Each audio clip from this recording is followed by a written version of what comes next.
got to find the answer. Boy, I lose my mind. Oh Lord, it's a crying shame. Oh Lord, I've caused so much pain. Only hurt the ones I love. There's a devil in the bottle. He just won't let me be. So many times I've let him hurt me. I got free on the day I walked the devil in the bottle. Basically, we rehearsed the album just basically with Gary, myself, Johnny, our new drummer Owen Hale, and Leon, our bass player. Basically, those were the key elements that we rehearsed with. And this is real cool. This is real intimate, and yeah, I think the fans will dig it a lot. I know we will. If I take just one sip, I become that devil's son. Act a fool, sell my soul, God and everyone. Oh Lord, I know I only hurt the ones I love. I like Devil in the Ball, but proud of. I'm proud that they're acoustic. Basically, I think it's a lot of the fans have been waiting a long, long time for this unplugged thing. I'm just proud of the fact that these guys took the chords out and poured up. You know, it's not in one song. It's the way they played on this. Great. And Johnny kicked it too. Out of time. It's bad. Yeah, it's just bad all the way around. You know, I mean, you have a good time for one night, wake up in the morning with your head in the toilet, and the rest of the time it sucks. If you're gonna drink and drive, drink milk and stay alive. You know, as it turned out, it wasn't. I don't really feel it's an unplugged record. It just happens we play acoustics, and this is the way we write our material and always have is with acoustics. And I just think it's kind of weird, like we're the last ones to put out an album that's acoustic. So, you know, we're probably going to get slammed for putting out an unplugged record 9 years later than everybody else, but it's okay. This is tape. This is what they call a tracking sheet.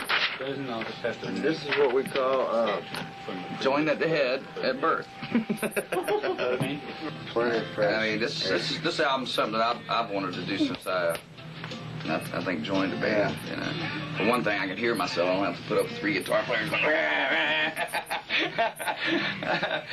I get to go. Hey, I can oversing them, man. He probably sings better on this record than any other time I've heard him sing. I think mainly because he can hear himself for once.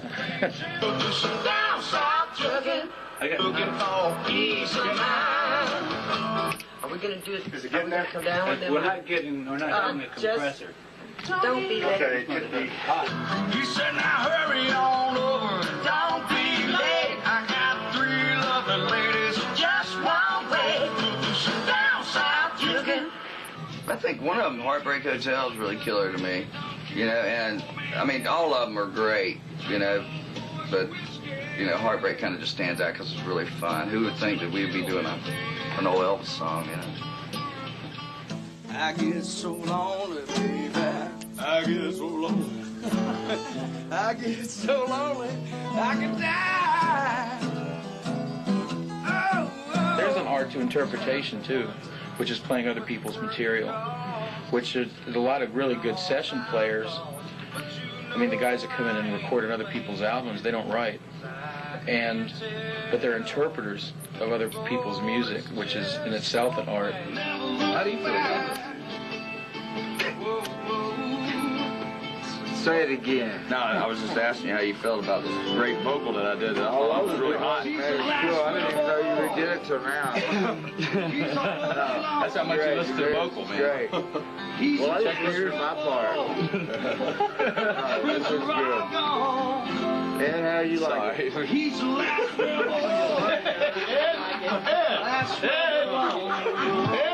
where did that go at? Let's get some fresh air. Anybody who has the same passion to play or write, it's like if it's so ingrained in you and you really believe in yourself, that there's no way that you can't make it, as long as you never give up. Because, you know, when I was young, my mother always said, you don't get into music, you know, it's just too competitive. and all this stuff. And I had my first #1 record when I was 17, so I stopped believing. I mean, I stopped believing that a long time ago. But I've never given up on myself, and I always feel the next song I write to be the best one. I'm hoping that we'll actually do every one of these songs off this new album live, you know, unplugged, and I think it'll be really cool.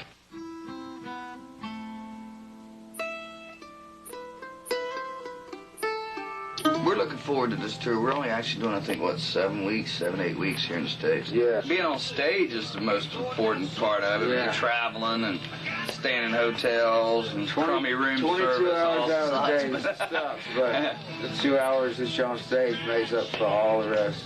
It's cool to go around and see different towns too. You know, I mean, you always kind of learn something different about each town once you're there. 5 or 6 towns, which we've had. I ain't been off the road for 28 years, so. But no, we dig it. I mean, the playing part of it is the best part of it. That's why you do it. Well, without the fans, we wouldn't be. And why they're so devoted to us, we're very thankful and grateful, but I must admit we don't understand. We'll go on the road year after year and we play, and we pack the houses wherever we go, and we'll pack them this year. The ticket sales, from what I understand, even better than last year. And we were just there not even a year ago, some of these places. I don't get it, but we're thankful. Sure we are. Who is a typical Lynyrd Skynyrd fan? Well, we're covering generations. We're covering 10-year-olds to 70-year-olds, white-collar, blue-collar, dentists, lawyers, roadies, hippies, bikers, all with a common thread of respect for the music, respect for the musicianship, respect for the statement of the music of what Lynyrd Skynyrd makes.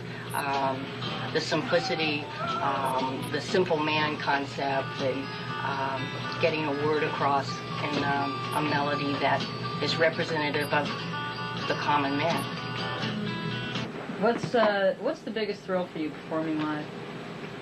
Playing with me, probably. Playing with Ed King. No, but it's going to be great because the band's just legendary, and they've always been my favorite band, so to me it's like the greatest honor in the world. The important aspect of the album is to get the material that the singer feels comfortable with. And the most important aspect of a tour that supports the record, is choosing the right material off the new record.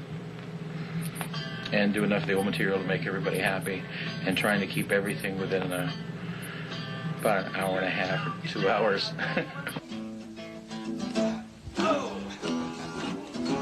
That's one nice thing about the acoustic stuff, is that when we rehearsed it, we all sat around a coffee table and rehearsed the album for 2 weeks, and gee, we could hear everything we were doing, and it's like I say, gee, I never heard you play that before, and you know, it's because when you got everything turned up to 10 and you're playing in front of 15, 20,000 people, you can't hear everything, and it's hard to play together unless you hear everybody. I think just seeing the people, man, looking down there from being on the front of the stage and looking out, you know, my part is just seeing them sing and having one hell of a good time. It's a neat job. It really is, and there's not a morning I don't wake up, I don't thank God for the job I have.